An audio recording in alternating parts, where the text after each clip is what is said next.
How have you Also, been? just got back. Hey? Just got back from holiday, yeah. Oh yeah, went to Greek Islands and Dubai. Was a Okay. good little getaway. The weather was nice before coming back to the chilly cold Melbourne weather. But in saying that, the last few days, aside from today, have been pretty nice. Yeah, no, actually, yeah. Last 2 days have been good. Today's absolutely fucked, but Yeah, it's Melbourne. it's not too You can't bad expect though. more. Just fucking wet. How's training over in Dubai? Dubai was great. Greek Islands was shit because all their gyms are shit. They've got they've just got really old school stuff there for gyms. Nothing's been updated. You wouldn't expect too much from there anyway. Uh, Yeah. people aren't going there to train. But No. that Binos gym was freaking unreal. Yeah. Which one? Binos, the big one where Andrew Jack trains. He was there when we were training as well. Oh, yeah, yeah, yeah. Oh, real? Yeah, Ulysses was there, but Ulysses is someone I used to look up to and think, oh, this guy's I can never get there. And now I walk past him in the gym and I think you're fucking tiny. It's fucking aesthetic, but man, he's pretty short as well. Like he's definitely not a big dude. Yeah, no, he's very aesthetic, yeah, but he's probably around my height, I think. Yeah, so not that Oh, tall. okay, not too short. How big was Andrew Jacked? Fucking monstrous. That guy, I'm not even up to his shoulder, I don't think, for a start. And you just look at him and you just think that's How's that impossible. a human? That's Yeah. impossible. That back looks like a turtle shell. Yeah. Shoulders are just like they're bigger than his head, bigger than everyone's head. He's just a big dude, man. Like I've seen Kai Green, I've seen Branch Warren, I've seen all them dudes, and Hmm. like yeah, they look awesome and they look freaky. You look at them and you think, oh yeah, I get it. These guys are kind of short and they're massive. Like it's Yeah. yeah, that's doable for them. But Andrew Jack, he just looks, you just think, fuck, this guy's next level. He's not from this planet, this guy. Yeah. It's like a different race. Like, When you're that tall and that big, it because just looks insane, man. it doesn't even look like it doesn't look at like a lot of those tall guys, like there's like I think Tim Budesheim and stuff like that. They look a little bit can look a bit stringy, can look a bit, especially through the legs and stuff like that. But like Yeah, Andrew Jack just looks like a fucking completely increased aspect ratio, everything just with a smaller waist. Like yeah, it'd be fucking scary to see, man. yeah. It was looking at him, seeing him in real life was something else, man. And it was good Yeah. because he's like close to competing and stuff as well. Everyone in the gym knows not to bother him, so he's just doing his own thing. No one's going up saying, "Oh, how are you?" Fucking, they're not trying to get photos. They're not trying to do anything. They're just letting him train because everyone in there is doing the same thing. We're all serious. We're all there to train, and so that's what we're doing. There's no one talking shit in there. There's no groups of people like a deer Oh, fucking talking around, talking away, and fucking yeah, yeah. It's like people are there to train. They're there to get yeah. shit done. And it was a Yeah. good environment, man. It was a really good environment. No, Yeah, fuck yeah, man. yeah. It was also great because I got to drive the Ferrari there. The Oh Ferrari, yeah. and Hooper got the R8 Audi, which was also Cool. really nice, and it sounded crazy. But Yeah. compared to the F8 Spider that I had, it was like in regards to performance, it was slow. Like Oh, real. he'd take off nicely, and then I'd just plant it next to him, and it would kick out and just like zoom straight past him. Really? I thought the Yeah, R8s were pretty fucking quick. I couldn't believe how Just not quick it compared to was. that. It was the accuracy was really good. Like when it did kick out, it was really easy to correct. But it was on race mode the whole time. You can't set it. Mm. It's a cruiser mode. There's like a semi-race mode. Then there's race. Then there's barely any Everything traction off. control, and then there's Mm. you're on your fucking own. There's Yeah, yeah, you're gonna die. but it's locked into race mode, so you have to drive race mode everywhere. Oh, okay, yeah, well, that's Which ideally it's fucking safe. yeah, it's kind of safe. Like you get to have your fun in there. It's not boring to Mm. the car, and they get to try and like. There's a lot of dodgy places there that try and scam you as well. Mm, really? Yeah, so they tried to scam me. Hoops, like me and Hoops went everywhere together in the cars. Where we were gunning it together. So Mm. yeah, and I did get a speeding fine, but with that speeding fine, what they did was they told me because they come pick the cars up for us, and they told me that Mm. the speeding fine was bigger than what it was, and they said the car had been impounded. And the law over there is really serious. So Okay. I thought, all right, well, fuck, I better handle this. Otherwise, they're going to grab me at the airport if I just fucking try and dodge it.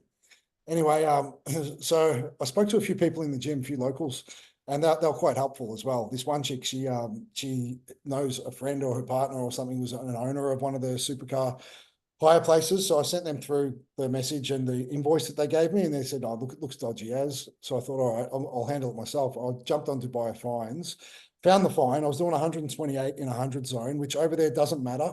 Really, it's like 8Ks over because you're allowed 20Ks over. Okay. Oh, wow. Yeah, yeah. So I found the photo and it was the car. It was fucking at the time I had it and everything. So I paid that, which it turned out to be right. So they're trying to sting me for 5,000 AUD. What I can't remember what that was in AED. Maybe around, I can't remember, man. It was a lot anyway. Yeah. But yeah, it totaled up to be 5,000 AUD with the impound and the fine. When I found the fine, I paid it. It was $255 and the car wasn't impounded. So I responded to their message saying, look, I think there's been a mistake. I've spoken to Dubai police. I knew if I dropped the police there, they'd fucking shit bricks if they're dodgy. Yeah. But we better not pursue this. So I've spoken to the police and they've directed me on how to pay this fine, but we can't, the car's not impounded.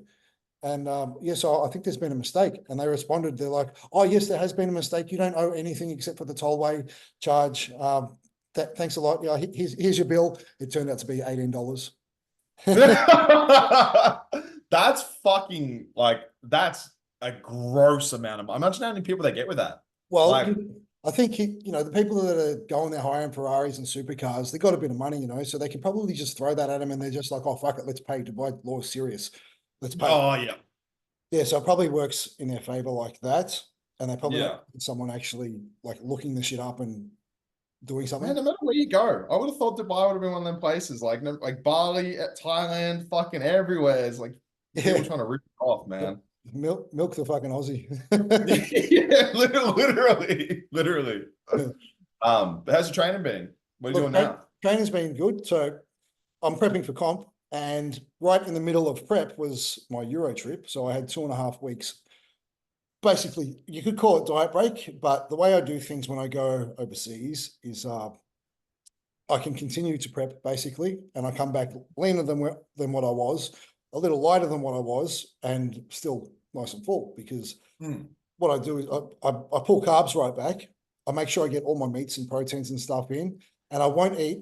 Like once I get hungry, I'll wait another 45 minutes to an hour, and then I'll eat.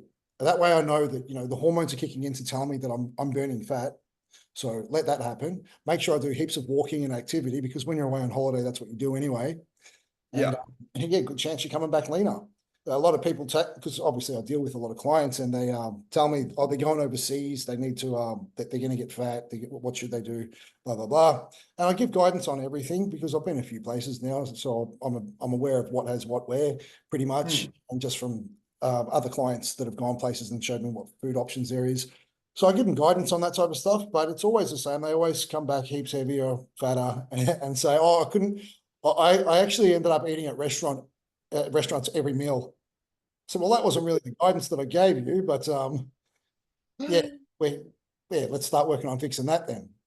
It's all a balance of like, what your goal means to you versus how much you want to turn it off and relax on holiday, and how much damage control you have to do on the way back. Because like, and as well as like how much, because I couldn't go to a holiday without the gym. It's like, I remember when I went to Bali, like I ate a restaurant food every fucking meal. And I mean, I gained a fair bit of weight, but I was training like, probably 5 times a week. And I was training fucking hard. It's hot. They got gyms. Yeah. And I was walking everywhere, and I like basically just turned it off. So I just made sure I did as much walking as I can. I would only have like one fat meal a day. Like, you know what I mean? Like other meals would be, okay, I'll have the chicken and rice sort of variation, and then I'll have the burger and fries for dinner. Or if I had like a fucking waffles for breakfast, then I'll have 2 good meals for the other meals. And you're eating 3 meals a day as well, whereas usually I'm eating 5 or 6. Yeah. So it kind of evens out a little bit. Yeah, it's good to stay busy like that. Yeah, it does even out. Yeah. Which what we're talking about right now also brings up a good point of what I wanted to speak about today, which is basically people and compliance and jumping off plan quickly and then trying to get back on plan and having things still be successful and what have you. So you're just opening up them floodgates and all that type of stuff. But we'll get back to that in a moment. You asked how my training's going and everything. Training's going good. fucking hit the ground running back from holiday. I was jet lagged for a week and a half. That didn't help, but yeah, diet's been on point, better than ever. I figured a new way to structure things that I'm trialing out for myself now. I did a check-in video this morning and or just before this call, actually. I was still fasted though, and I'm at pretty much where I was at one day out last year. So Damn. yeah, that's good. But I'm up 5 kilos. Yeah. Fuck yeah. And how many weeks out? I still got 5 weeks to play with as well. So I'm just going to keep doing this, trialing this way that I'm doing now and seeing how far I can take it. But yeah, I won't mention what that is because yeah, that's just my little fucking trial that I'm doing at the moment. It could be good.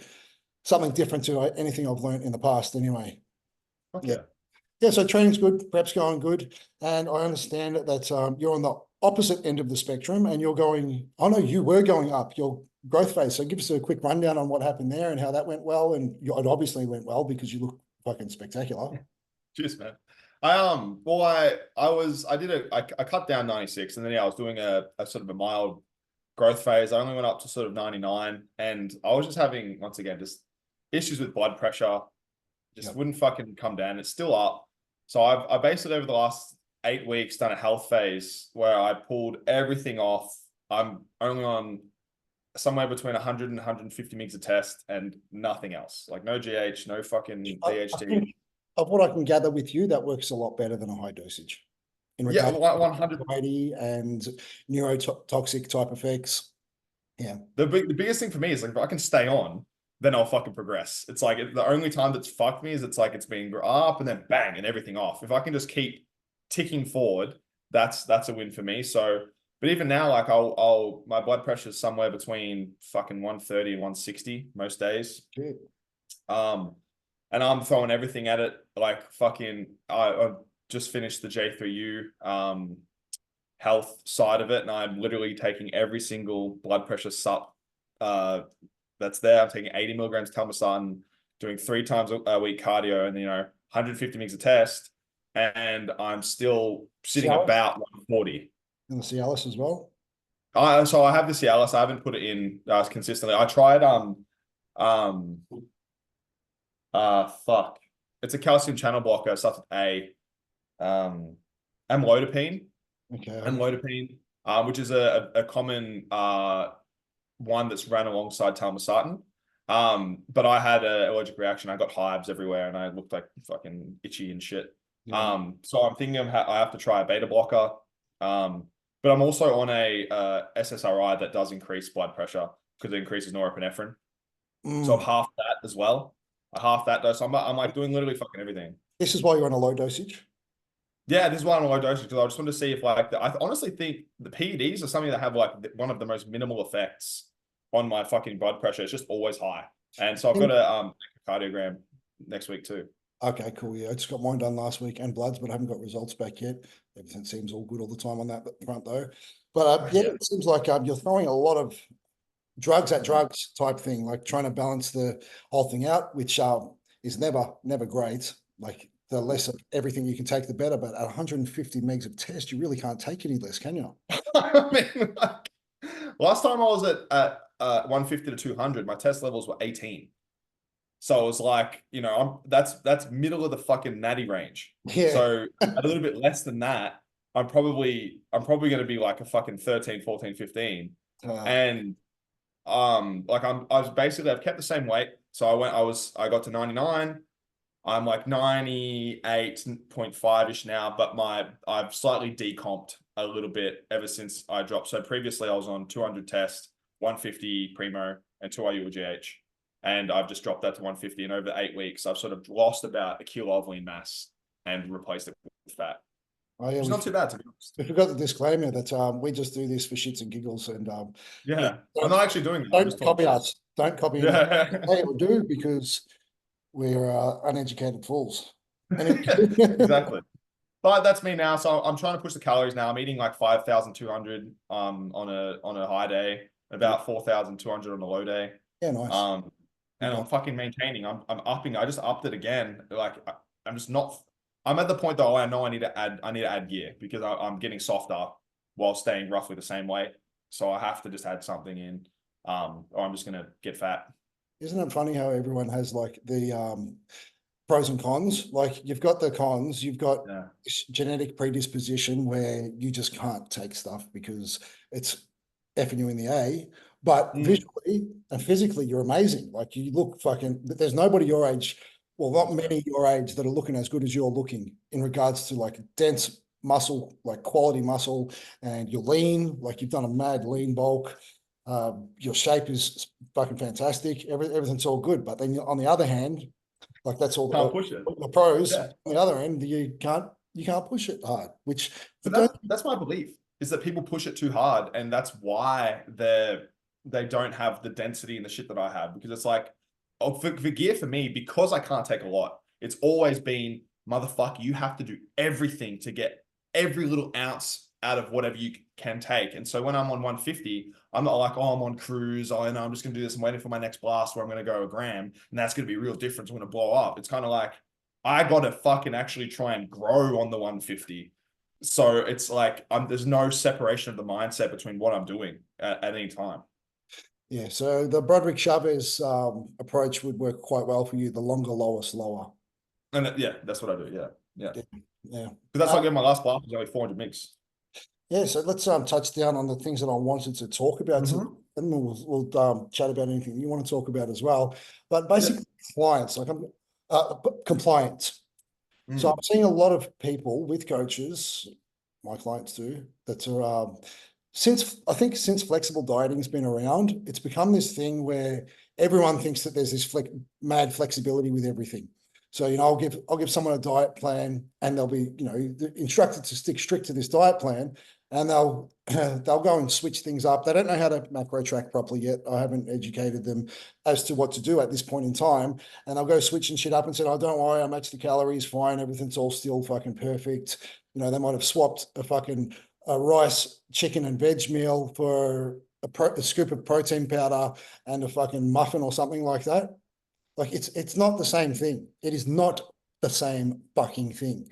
There's nutrients and minerals in these fucking foods that I put on a plan, or any coach puts on a plan, that have purpose to improve things and progress things within the body, within the physiological realm, that to produce muscle fibers, to fucking make everything produce properly. And yes, like a muffin might have carbs in it, but you're going to get a different effect digestively from a muffin than you would from rice, and also different absorption than you would get with a scoop of protein to a lean cut of meat.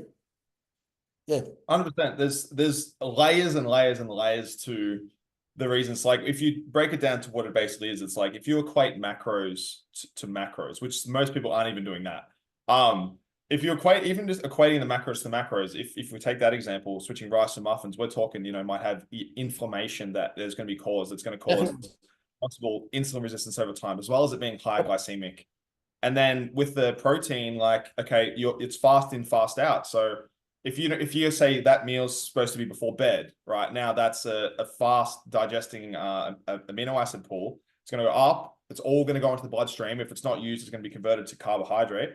But if you had something like chicken that takes, or beef or yogurt that takes really long time to digest, it's going to be drip feeding. So you're going to be getting those amino acids are going to be within your bloodstream while you sleep all night, and everything's going to be doing what it's supposed to be doing. Yeah. Yeah. So in a short period of time, if it's one meal in 2 weeks, is it going to make a difference? Oh, good. I mean, very minimally. But if it's a significant amount of, well, the thing is, right, everything makes a difference. Everything. So it's like if it can make a difference small, it can make a difference big. Yeah. So it's just how much. But look, and one thing is, there's levels. There's also levels. These people who are mimicking this, this person's doing that and this person's doing that. All right, well, this person's fucking pretty lean, pretty shredded. I think they can afford to go out and have, fucking their muffins or fucking whatever outing, whatever meal they want outing, even if it's a pizza or whatever. They can afford to do that, and they're probably going to wake up the next day, look in the mirror, and look exactly the fucking same. And which is a good thing, because they're already lean, they're already muscular, they look exactly the same. Great. All right. So in opposed to that, like this might be a fatter individual who's holding quite a bit of fat, and they think, all right, well, this person's done that and they look the same, I'm going to do that as well. So but they forget they're going to still look the same, if not worse, because they're a lot less, they're a lot more insulin resistant. And the calories, the carbohydrates especially, aren't going to do the same thing what they do for that person as what they will for you. So, and Exactly. yeah, you're going to wake up probably looking the same, but it's a total over time. And you were fat to begin with, so you're going to be waking up looking fat, and that person woke up looking great. So think about it that way. Simplify things for yourself. Like there's different levels. Once you get to that level of being lean and muscular, you can afford to be a lot more flexible. When you're still trying to shave off all that extra tub, then you're not in a position to start being flexible here and there. Not yet. Like maybe once a month, stick to the plan. Then once a month, go out and treat yourself. Yeah. But not consistent. Some people misconstrue as well what, like, when some people I know, like, you know, like, for example, Hattie Boyle, like, you know, preaches flexible dieting, but if you looked at what she eats fantastically, you know, and then she might have like one little fucking treat a day that's like really, really small, but majority of her meals like are like greens and lean meats. Like that's a majority of her calories. And that's what she's doing habitually. So she's not posting every one of them fucking meals because it's nothing special about it to her. As soon as that treat comes along, she might post that because that's cool. That's something special you can have because you've earned it. And then everyone fucking grabs onto that and says, she's eating that shit. That's my fucking daily meal plan now. No, cunt, it's not. That's the issue. But there does come down to one thing, right? And it's like, how committed are you to your result? Because at the end of the day, like being bodybuilders, it's like our answer is always going to be, I'm going to do what it takes, and it's always going to be finding the most efficient route. But if you just generally want to lose some weight but you want to have lifestyle freedom, you can obviously just make sure that that's clear to your coach that that's what you want to do. And then the most important thing is like we have the hierarchy of importance, fucking Illuminati, of basically of what's most important. So first of all, it's total calories. Like you must hit total calories, then it's total macros for the day, then it's macros per meal, then it's micros, and then it's like supplements. So it's like you just basically, and you don't want to live in the world where you're either doing all of it, and then as soon as you fuck one thing, you're doing none of it, and you're not even hitting your daily calories. But it's making, the way I like to do it is basically take people through whatever level they're ready to step up to, making that a part of who you are, making that habitual, making that like who you are. So it's like I always eat the right calories, even if I'm fucking up the macros, it's the calories for the day, because that's the most important thing. And if you progress that over time, you will progress over time. Maybe, yes, at 50% the speed, but you're still progressing and being able to do what you like. But that it's definitely not the most efficient way to get to your goal. So you have to know within your mind, how important is this goal to me and how fast do I want to get there? Exactly. And it's not only the physiological side of things, it's more so the psychological side of things as well. So if you're staying 100%. strict every day you're staying strict, you're building a strong psyche to stay strict and know how to do so. If you're wanting flexibility from the get-go, like you're a couple of weeks into your plan, you've stayed strict, you're like, woohoo, let's fucking reward myself with some shit now. That's going to open the floodgates on the psychological side of things where, okay, so I've had this big cheat meal and hormonally I'm up and down all over the place now anyway. So I feel like shit. And maybe I want another cheat meal. I don't know. But then just say you get back on track. All right. So you did it. You had your cheat meal. You're back on track. You're, strict with things again. But then you're hungry. You're starting to get hungry again. And in your mind, you're thinking, well, I did have a cheat meal the other day and I still look pretty good from it. So maybe I could just throw one in here and I'll just tell coach afterwards and everything will be all good.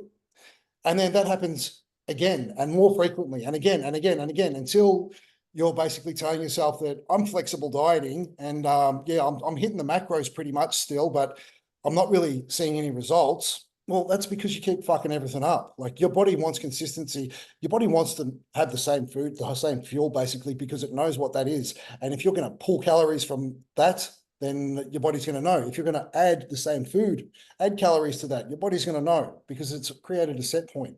Whereas if you're you're making a different diet plan every day, just trying to hit your macros, your body doesn't know what the fuck's going on. Yes, you'll get results eventually, but you've probably wasted a whole phase of fucking 16 weeks, which people don't understand as well, that you only get a certain time amount for each phase before your body hits homeostasis and decides, all right, well, we're going to burn as little calories as possible for the activity that we're doing, and this is your new set point.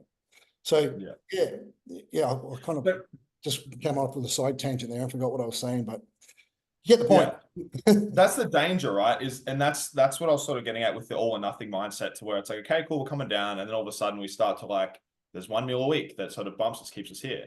But then we're still kind of like, we're in a deficit for a lot of the week. So our body's sort of getting the message that we don't have enough calories and we're slowing down, but then it gets this bolus of calories where it's like, oh, calories, fuck, store them, because I know we're gonna be in a deficit the rest of the week. Yeah. So, and then if that repeats, and we're kind of, and then we're also still like pushing down calories to try and push it down. And then if you kept that same cheat meal, it'd work. It'd work. You can do that sort of flexible stuff. But what usually happens is, when that mentality is like that, the calories get pushed down, and then the cheat meals get a bit more loose. And so as the harder we push the week, the more that these things try and jump back up, and it'll keep you at this homeostasis. And that's the worst way, basically, to slow down your metabolism. And so that's where as it's the most important thing to, if you want to do those things, you can do it, but it has to be within a controlled setting, to where we're at the fucking minimum controlling those daily calories, so that we can get a consistent thing down. And maybe there's 1 week where it's a little bit above, or 1 day where it's a little bit above, but not like crash, crash, crash, bang, crash, crash, crash, bang. That's where it will fuck up pretty badly. Because the further you get closer to your goal as well, you're getting leaner and leaner. It also puts your body in a state of fight or flight, where it's thinking, fuck, we need to store, like, you're burning off all this fat. You're doing great with your goal. But your body's saying, we need that fat to fucking survive in case there's a famine. So it's going to try and grab any fat that it can and quickly fucking store it wherever it can. That's why these fucking cheat days and cheat meals, refeeds or whatever, it's dangerous, because your body wants to store that fat. So it has to be very structured, and you have to be a very strict individual to actually basically earn these days. Yeah. And there is a large difference between a quote unquote cheat day or cheat meal and a refeed, because if you're, when you're dieting, you're depleting your muscles of glycogen. So they're carbohydrates. So if you eat a 1 day that's an excess that's planned, so we know that you're like fucking depleted as fuck. You got no carbs in your muscles or your liver. So we've got like 200 grams of carbs, so we can go over what you burn that day, and it's all going to basically be stored as muscle glycogen or liver glycogen. And then for the next few days, we're going to have awesome training output. We're going to maintain more muscle because of it, and our metabolism is going to increase, and our leptin's going to go down. Our leptin's going to go up, rather. Our ghrelin's going to go down, so we're going to be less hungry. But if you were to do the same thing with the same amount of calories of fat, the only way that if it's over what you're going to burn can be stored is as fat. It doesn't have the same hormone signaling to where it will increase your metabolism, increase your thyroid, or decrease ghrelin and increase leptin. You just, cool, now you've got an extra 200, 300, 400 grams of fat, and you're going to take another week to burn it off for no benefit. And that's where it can be, you can structure in refeeds, but they do have to be heavily carb. Like yesterday I had sushi, and but at the same time, I'm in a gaining phase. 2, I'm fucking 98 kilos at 7% body fat. And then 3, I left 250 grams of carbs and 100 grams of protein and 20, 30 fat that would have normally been in my day. So I may have overeaten 300, 400, 500 calories, but for me, that's less than a 10% increase for 1 day of mainly carbohydrates. So that's where if someone sees me on my story, I'm eating fucking, I don't know, 25 plates of sushi. I go, oh, fuck, like he looks sick doing that. Like, fuck, I'm going to go get an all-you-can-eat sushi after I train, after I do legs. I'm going to fucking get huge. It's like, yeah, but you might now have a fucking 50% increase on what you should have had when you weren't depleted at all. And you're going to basically be just gaining excessive amounts of fat for no reason. Yeah. And on these structured refeed days, it's the best thing to do is go higher in carbohydrates, bring your protein down to a middle ground that day. And like fats, really, it doesn't matter how low you go on your fats that day. And people will say, but that's way too low on fat. My body needs more fat. Like even if you're not enhanced, because you need the fats for hormone production. If you're doing that for 1 fucking day, all right, so you've missed out on your fats for that day, but what happened yesterday? And what happens tomorrow? Like, are your fats still there? Like, what's consistent? What's coming in like enough to make you function properly. That's what you need to worry about. Like your hormones are still being produced just fine because, sorry, Yeah. just fine because you got the correct fat levels in every day of your fucking diet plan, aside from this high day. So fucking don't worry about the fucking fat on that day. Worry about the carbohydrates because they have a purpose. And Yeah. you're probably going to get enough fucking trace fats, realistically. Like, unless you're like really hyper particular in the foods that you eat. I mean, I know for me on my high carb day, like I don't add any fats and I'm still like hitting over my target just because I'd have to eat only rice flour and fruit otherwise. Yeah, in saying that, I did miss one thing there. With the fats being pulled right out of your diet, you're still able, you can still supplement fish oils. Like you still get your omega-3s that day out of taking fucking, 3 to 6,000 megs of fish oil. That's Exactly. Yeah, fine. So you've got nothing to fucking worry about. exactly. Yeah. So compliance wise, like the main thing you don't want to do is the all or nothing mindset to where I'm either on the plan or I fucked it and I'm just eating kind of whatever. There is a middle ground, right? But the middle ground isn't just an existence between perfect and off. It's a very specific path. And in order to do that, you kind of have to be really clear with your coach about what you're going to be doing, how often you're going to be doing it. And like, for example, like I've had someone lose like, 10, nearly 15 kilos drinking 4 to 10 beers a night, which is excessive and not healthy, but it's something that they were doing. And it's, Non-negotiable. yeah, it was just like, well, that's part of my lifestyle. Like, okay, well, we can do everything around that. And they have actually since stopped drinking and experienced results, literally 5 times faster. Yeah. And they won't drink again because of that. But at the time, you can get the results, but we had to one. It's like, what are you losing? We had to push calories really low. The training wasn't as good because it wasn't fueled by carbohydrates because those alcohol calories were the thing that was holding onto the fats. Yeah. And can you work? Yes, but we had very, very low food to work with. The results were, not as good as they could have been. But for that individual at that point in time, that was okay. So it's making sure that you And you would have spoken to that individual about it and why you're doing that and what the process is. And look, your results are going to come a little bit, they're going to come slower. Are you okay with that? Yes, boss, I'm okay. So bang, you can get that started and it is achievable. But also with the middle ground, I think the middle ground is a lot more acceptable for someone who's been doing it for quite a while and their body is responsive with things and understands what's happening.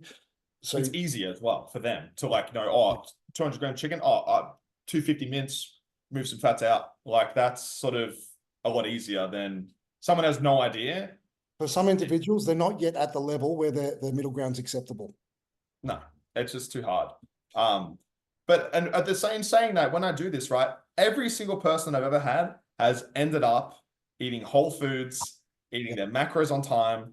Because one, like this is, I don't believe in like this fucking calorie equating, trying to eat as much bullshit as I can within my fucking macros and make it look crazy. I get it, but it's from the reason to do it is from a disordered social setting around food and like a disordered fucking like reward system. Yeah. When you eat whole foods and you stop eating bullshit, fucking whole foods start to taste amazing. Like this tastes so sweet to me now. And like I try and take like a sugary drink and I'm just like, what the fuck is that?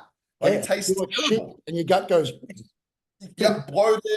I get inflamed when especially like even me, like gluten. If I eat a fuckload of pasta, like I'm like, I got red cheeks, I feel flushed. And so everyone just feels better. They get no cravings across the board. This is something within 2 weeks. Every single person that is just committed to the whole foods meal plan gets no cravings within 12 weeks. Even females on their period for the first time, never having cravings on their period. That's awesome. Like if you meet all your dietary requirements, this is the whole thing about micronutrients. Like cravings half the time can be from I'm missing something in my diet. So my body's like, fuck, bro, you just eat more food. Eventually you'll get that micronutrient if you just eat more. Yeah, but look, once you get familiar with cleaner foods and all that sort of stuff, your body will actually crave you'll be able to figure out, all right, my body's craving peanut butter. So your body's deficient in fat. That's what your body needs. What I wanted to say was it's a mindset thing as well. Like you're chasing the dopamine. You might want to fucking slip off plan and fucking have something that's yummy because you're going to get a quick dopamine hit. Can you imagine that dopamine hit compared to the dopamine hit of if you've been strict for years, you're walking down the street, fucking it's summertime, you got no shirt on, you walk past the reflection and you just see a jacked version of you. That dopamine hit is so much better than eating a piece of fucking cake. And a good thing about it is, like, this is very egotistic, but like people around, not that it should matter what people think, but people around can look and see, fuck, this guy's a fucking hard worker. That's admirable. Yeah. And it's a good feeling. It's a much better feeling in regards to dopamine and fucking the reward system than what eating a piece of fucking cake is, hands down. And it changes that people, like, there's a subconscious perception that's happening that we can't control. Like, if you see an overweight, sloppy, fat person, you can't help but think they're not maybe going to do this thing right, or they don't have self-control, or they don't have this, they don't have that. If you see someone that's really, in great shape, there are some connotations that you might assume as well, like this guy's going to be mean, but they can be, overcome. But know that this guy's going to be hard. He's going to be disciplined. You're going to tell him to do it. He's going to fucking do it. There's a lot of those assumptions and that carries through your whole life, how people will treat you differently because of how you look. But on basically the mindset on how to apply that to food, a way that I basically do it is, like, when you start to basically be like, this is how I'm eating, you literally, every other food is not an option. Like, you're not tempted by these things. And eventually it's not temptation, because you know what it does to you. You know how shit you feel. It's like, why am I tempted by something that is going to make me feel like shit? I'm tempted to drink poison. Like, no. Yeah. So that's why I'm not tempted by alcohol for me. But when I walk down the aisle of, like, chips and lollies and all that shit, it's like, I look at that. To me, it's not even food. Like, it's not even an option for me to consume anymore. It's just shit. You've taught your body knows, your mind knows that if I consume that, I'm going to feel like shit. Why would I want to feel like shit? Just for a quick tingle in my mouth? Fuck that.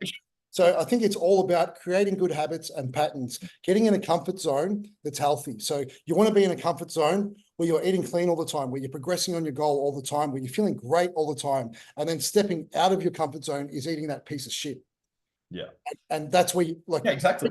People don't like stepping out of their comfort zone. So people don't want to go eat that piece of shit because that's out of the comfort zone by then. But if you're in a fucking pattern where your comfort zone is flexible dieting and you're eating shit every other day, then eating a bit more shit is still in your comfort zone. Yeah, that's within the comfort zone. You're going to keep eating shit. So getting out of your comfort zone is extremely hard, and that would be eating clean consistently. Exactly. Yeah. So step out. If you're in that space where your comfort zone is eating shit, step out for a little while. Push yourself for a little while. Get strict on clean eating. Get strict on moving towards your goal. Make that your comfort zone, and make shit eating stepping out of your comfort zone so you don't fucking do it. Exactly. So basically, the easiest way to transition is to get someone to tell you a meal plan to start with, so you don't have to think, so you don't get overwhelmed. Yep. So basically, have someone say, "This is what you eat. Do this." And say the next week you want to eat something different, they can put it in the amounts for you and be like, okay, now you have that, and this is how much you eat of it. That's a lot easier. And then whilst you're doing that, you start putting it in your MyFitnessPal or Chronometer, and you start tracking, seeing what's in there, seeing what foods have what, and then you start to just transition out to doing the macros yourself. But you still have a scaffold. Like, there's still, like, I'm probably going to eat a meat and a vegetable, and then some carb. And you stick with that, and that you're not just trying to be like, oh, now I can eat anything. How am I going to make these numbers up today? I'm going to just fucking this, and this, and like, oh, fuck, I've only got this much left. You have a scaffold, you slowly move. That's where people struggle with macros. It's because they're like, all of a sudden, world's opened up. I can fucking eat anything at any time. What do I eat? It's like, no, stick with your fucking meal plan you had before and slowly change it. Yeah. Exactly. That's exactly right. And if you're going to get yourself a coach, do your research on finding a good coach and put your trust into that coach.